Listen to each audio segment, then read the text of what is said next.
Necho II of Egypt commissioned a fleet of Phoenician ships to attempt a circumnavigation of Africa, the exact size and extent of which was unknown at the time.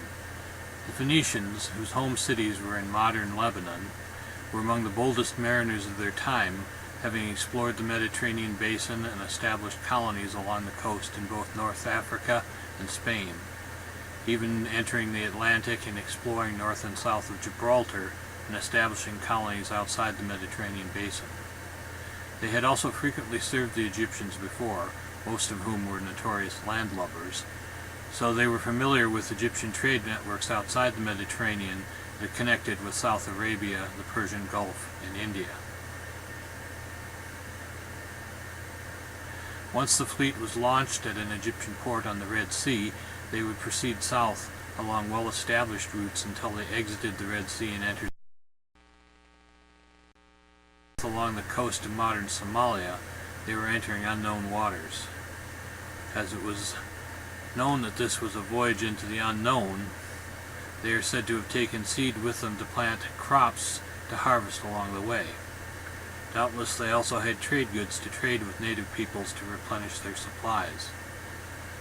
They are thought to have established camp on the west coast of Africa opposite the island of Madagascar for their first winter, during which they planted and harvested their crop.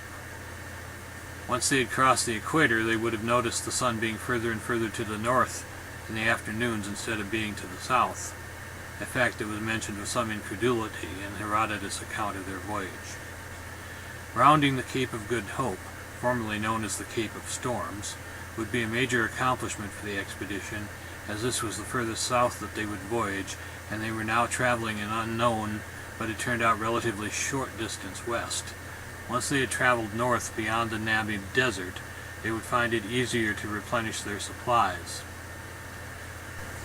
They are thought to have again set up a winter camp somewhere in the vicinity of the Niger River Delta to rest, repair their equipment and ships, and harvest a crop. They would then continue west along the coast of West Africa. Once they turned north, they would be approaching waters with which the Phoenicians were familiar.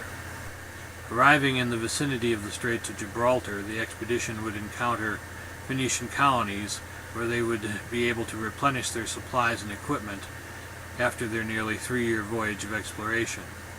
Upon entering the Mediterranean basin, their voyage would be coming to an end, and they would encounter more and more Phoenician, as well as Greek and other ships, and some of the major cities of the western Mediterranean, such as the Phoenician colony of Carthage.